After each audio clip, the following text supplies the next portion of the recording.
O amor se transforma em ódio num instante quando algo lhe sugere que está sendo traída.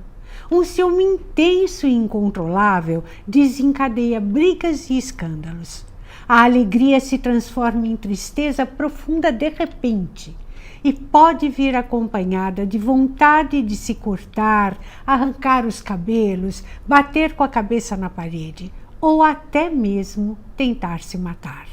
Medo intenso de ser abandonada e ficar sozinha.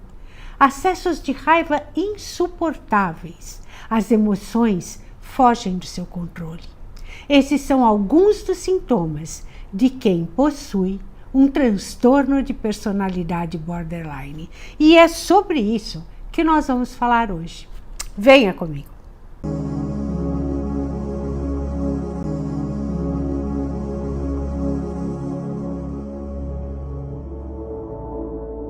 Todos nós temos uma maneira individual de perceber, sentir, pensar e agir no mundo. Uma forma única de ser, uma identidade. Isso constitui a nossa personalidade. Essa maneira de se comportar, de se relacionar com a vida e com as pessoas. Quando essa forma individual de ser e se comportar é rígida, inflexível, persistente e mal adaptativa, levando a sofrimentos e prejudicando o bom andamento da vida de uma pessoa, nós podemos falar em transtorno de personalidade. Os sinais de transtorno de personalidade, eles ficam mais visíveis a partir da adolescência ou início da vida adulta, pois dependem do desenvolvimento dos traços de personalidade. Mas, ao observador mais atento, ele pode reconhecer algumas características desde a infância. Dentre os 10 tipos de transtornos, está o transtorno de personalidade borderline, esse que nós vamos falar hoje. Borderline significa no limite, fronteiriço. O transtorno recebeu esse nome porque, quando foi reconhecido, os pesquisadores perceberam que os pacientes não se encaixavam nem em personalidades neuróticas e nem em personalidades psicóticas. Eles ficavam ali na fronteira entre um e outro. A personalidade borderline tende a ser mais desorganizada, muito impulsiva, drástica e imatura, principalmente sob situações de estresse. O transtorno borderline é um distúrbio caracterizado por grande instabilidade de humor e comportamentos que impactam negativamente na vida e nos relacionamentos dos seus portadores.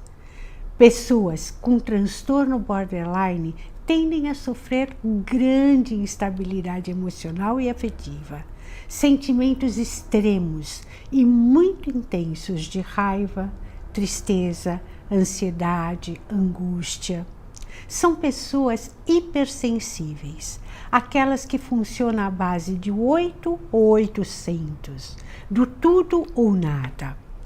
Como sofrem um medo aterrorizante de serem abandonadas, se tornam hipervigilantes nos relacionamentos, muitas vezes até se esquivando deles. Estão sempre procurando pistas se estão sendo traídas ou se estão desagradando e correndo o risco do outro ir embora.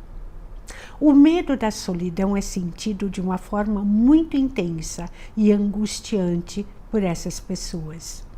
Quando se sentem ameaçadas de serem abandonadas, mesmo que isso não seja verdadeiro, que seja somente imaginário, podem reagir de forma descontrolada, explodindo com muita raiva, atacando verbal ou até mesmo fisicamente.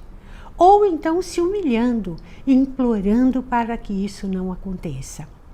Os borders sentem um vazio interior tão grande, um buraco negro tão imenso dentro de si, que qualquer ameaça de serem abandonados é sentido por eles como uma morte. O desespero toma conta, impede qualquer conduta racional.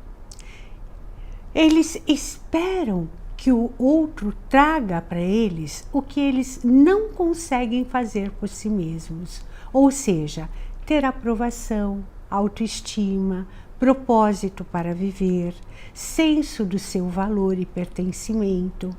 Então ficam oscilando entre idealização e desvalorização de si mesmos e dos outros nos seus relacionamentos. Horas a pessoa é a melhor do mundo, uma pessoa perfeita, quando está satisfazendo as suas expectativas. E horas é a pior, a mais execrável das criaturas, quando se vêem diante de uma frustração. Borders não se relacionam bem com limites ou frustrações, pois interpretam como algo contra eles, como um sinal de desamor, de desatenção, e que estão sendo preteridos. Isso pode acontecer em todos os seus relacionamentos, parentes, amigos, companheiros afetivos, etc. Então, relacionar-se com borderlines é muito difícil e complicado. As pessoas que convivem se sentem exaustas, muito exigidas, com medo das reações intempestivas, literalmente pisando em ovos.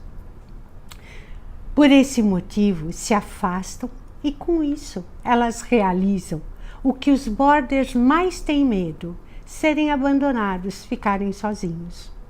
Como são muito inseguros, borders mudam com frequência a imagem que têm de si mesmos, dependendo dos resultados atuais das suas vidas.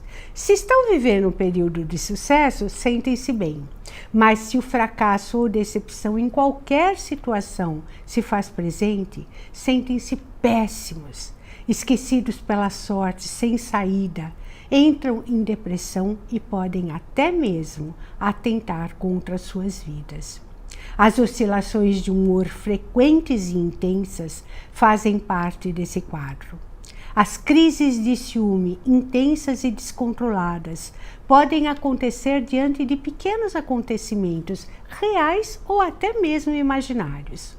O mundo interno dos borders é caótico e instável, mas eles vivem isso como se fossem impotentes para mudar a si e a sua vida. O que não é verdadeiro. Eles esperam que a solução para as suas vidas venha de fora. É importante a gente lembrar que as dores e os sofrimentos fazem parte da nossa existência. Mas o que diferencia uma pessoa bem adaptada de uma não adaptada é a forma com que ela lida com o que sente. As dores podem ser usadas como fonte de crescimento. Caso a pessoa se proponha a sair da dor, melhor do que entrou, tendo crescido um pouquinho. Dá trabalho? Sim, mas é possível, inclusive para os que sofrem com esse transtorno. Borders necessitam de psicoterapia para ressignificarem suas crenças e valores, para suportarem de forma mais construtiva as frustrações e os limites que a vida nos impõe, aumentando assim a sua resiliência diante de dores e fracassos, mas também aumentando a sua capacidade de suportar e conviver com o êxito, coisa que também é difícil para eles.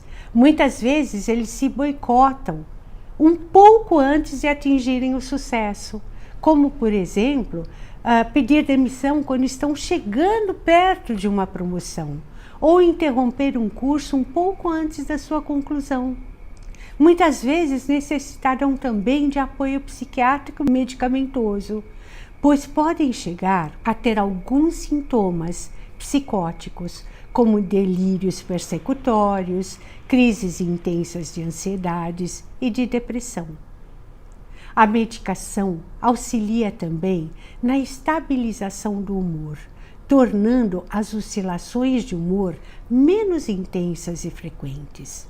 A sensação de vazio pode levar a comportamentos autodestrutivos, como automutilação, cortar-se, arrancar cabelos, ou abuso de álcool e drogas, transtornos alimentares, busca por sexo inseguro e até tentativas de suicídio. Podemos dizer que as causas para essa doença vêm dos fatores genéticos e ambientais. Pessoas com histórico de familiares com transtorno de personalidade borderline podem ter chances maiores de desenvolver a doença, mas os fatores ambientais também falam alto nesses quadros. Vivências de muitos conflitos em casa, negligência ou desamparo por parte dos pais para com as crianças, eventos estressantes na infância, traumas, abusos físicos, psicológicos ou sexuais, são fatores ambientais que podem contribuir e muito para o desencadear da doença. Também outro fator que eu considero muito importante é o que está sendo ensinado para uma criança. É fundamental ensiná-las desde cedo a compreender, regular e expressar as suas emoções de forma mais adequada. Assim como é fundamental ensiná-las a conviver com limites e frustrações de formas mais construtivas. Crianças superprotegidas, muito mimadas e cujas vontades sempre são atendidas, vão ter mais chances de desenvolver transtornos de personalidade quando necessitarem dessas habilidades nas suas vidas. Todos os transtornos de personalidade são passíveis de serem tratados e controlados, tornando a vida dos seus portadores mais equilibrada e satisfatória. Espero ter contribuído e gostaria que, se você conhece alguém que sofre com esse transtorno, porque é realmente um transtorno que causa muito sofrimento, tanto para seu portador como para as pessoas que convivem com ela, você possa auxiliá-las. Obrigada pela sua atenção. Namastê. Beijos.